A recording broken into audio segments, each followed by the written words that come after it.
भट्टी साहब इतना ही सादा मामला है 28वीं तरमीम का कि नहीं, अगर इतफाक हुआ तो नहीं आएगी? फिर नहीं, सादा तो होना चाहिए, सादा ही होना चाहिए कोई, लेकिन बात वहीं से शुरू करनी चाहिए कि जैसे नसरुल्लाह मलिक साहब ने कहा कि बदनीति पर कोई चीज़ नहीं होनी चाहिए।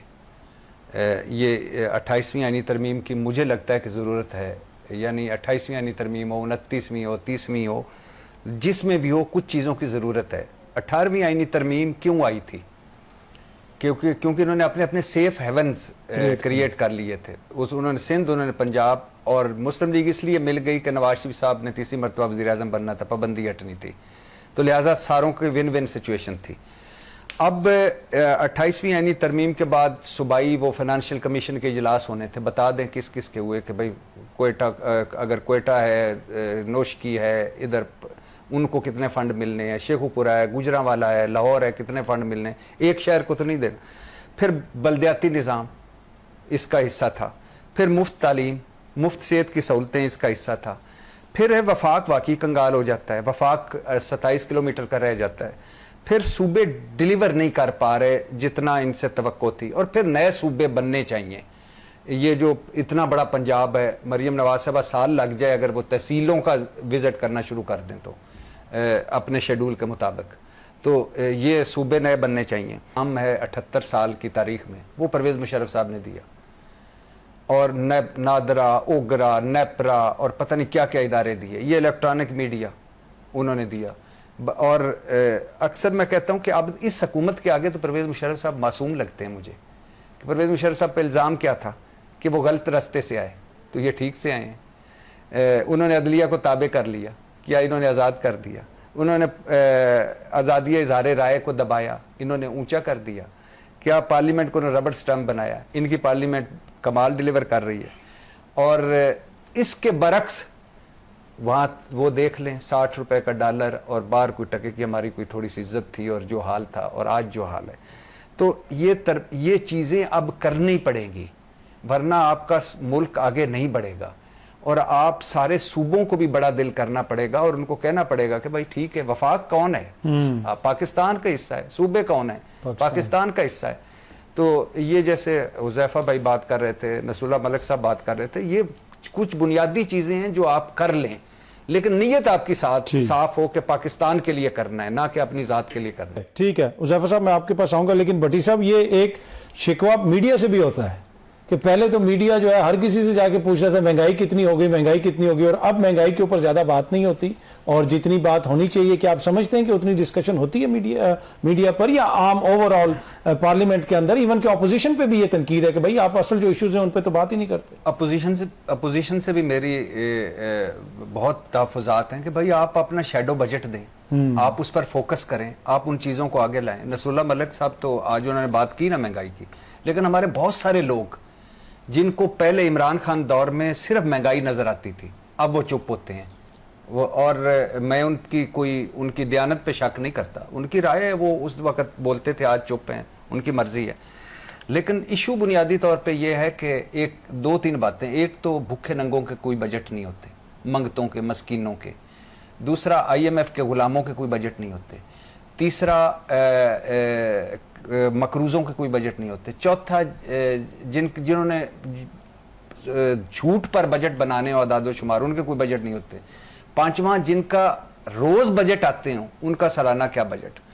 छठा जिनके पास कोई रोड मैप नहीं, कोई पॉलिसी नहीं, कोई विजन नहीं, कोई आगे बढ़ने की हिकमत नहीं, इधर ले इधर दिता, इधर ले इधर दिता, उनके क्या बजट। और शहबाज हुकूमत जो 78 साल तारीख की बदतरीन हुकूमत है, नाकाम तरीन हुकूमत है मुआशी हवाले से, दाखिली सतह पर बदतरीन महंगाई, बदतरीन और रिकॉर्ड गुर्बत, रिकॉर्ड बेरोजगारी, रिकॉर्ड कमी सरमायाकारी में, और रिकॉर्ड कर्जे, और मिसमैनेजमेंट, और बैड गवर्नेंस, और कोई इनके पास हल नहीं है खसारा ज़दा इदारों का, आबादी बम का, मुआशी ये निज़ाम जो है इसकी इस्लाहात करनी है उसका, कुछ भी नहीं, कोई इनके पास नहीं। और इनके पास होना भी कैसे चाहिए? 30-35 साल से ये बारियां बदल बदल के आ रहे हैं, अब क्या करेंगे? आउट ऑफ बॉक्स इनके पास है ही कुछ नहीं। तो इन्होंने मजीद निचोड़ना है अवाम को। IMF ने इनको हदफ दे दिया है कि तुम मजीद टैक्स लगाओ, तो इनके पास कोई हल नहीं, अभी मजीद चीखें निकलेंगी लोगों की। जी, आपने ज़फ़र साहब सुना कि उन्होंने मईशत से लेके सरमायाकारी से लेके भट्टी साहब ने जो इतनी क्वालिटीज गिनवाई हैं, इसके लिए मेहनत करनी पड़ी आप लोगों को कि या नेचुरली ये चीज़ आप लोगों ने achieve टैलेंट कर था ली? इनमें। नहीं, बिल्कुल, मैं एक ही लाइन में इसका जवाब आपको दे दूंगा, फिर अपनी बात शुरू करूंगा। इसके लिए अल्हम्दुलिल्लाह रब्बिल आलमीन, इय्याका नअबुदु व इय्याका नस्तईन। ठीक है बानी, सर, 4 बानी साल- तहरीके इंसाफ 4 साल इतनी के- मेहनत कर चले गए थे कि हमने उन्हीं के ही जो बखेरे हैं, उन्हीं के ही जो कांटे हैं वो चुने हैं। और जब हम इस काबिल हुए कि इकोनॉमी कुछ मेजर इंडिकेटर्स बेहतर हुए, 4.5 बिलियन डॉलर पे जो इकोनॉमी जून 2022 में थी, उसको हम 21 बिलियन डॉलर तक लेकर आए। अल्लाह आपका भला करे, 24 पे मार्कअप था, उसको हम 10.5 पर लेकर आए। 325 पे जो डॉलर चला गया था ड्यूरिंग अदम एतमाद, और 2-3 महीनों के दौरान उसको 278-80 पे रोका। अब टाइम आ गया था कि यार 21 बिलियन डॉलर पे इकोनॉमी आ गई है, इसको हम 30-35 तक लेकर जाते हैं और फिर अगले 2-2.5 साल आवाम को जी भर के रिलीफ देंगे। 256 से 416 का जो सफर हुआ, लेवी का जिक्र तो बार बार आप लोग कर देते हैं, लेकिन सिर्फ लेवी की वजह से वहां तक नहीं पहुंचा। आलमी मार्केट में कीमतें ऊपर गई, जिसका फिर इंपैक्ट आया, फिर तो चीजें काफी सारी बिखर गई ना।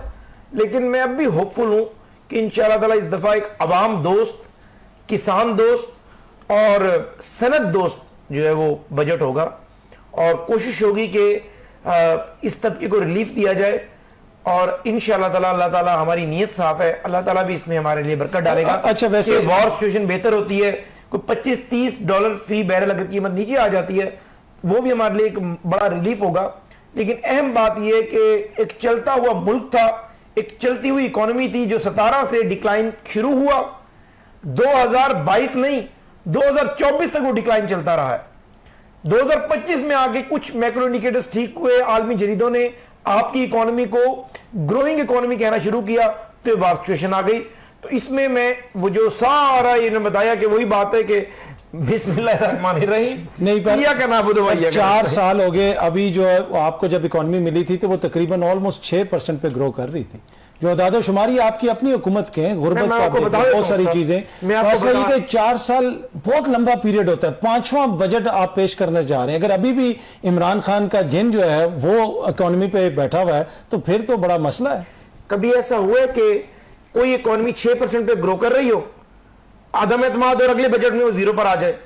ये तो एक नहीं, ये बता रहे हैं ना आपको। बात ये कि इतनी मेहनत की थी बानी तहरीके इंसाफ, उनके 4 वजीर खजाना, बानी तहरीके इंसाफ आएगी तो इतने डॉलर लाएगी। ठीक है। मुराद सईद साहब ने 25 अरब रुपए की खाली करप्शन तो मुराद सईद साहब एनएचए में कर गए हैं, उस पर कभी कोई बंदा बात नहीं करता। यानी मसले के और व्हाइट कॉलर क्राइम में बंदा पकड़ भी नहीं सकता।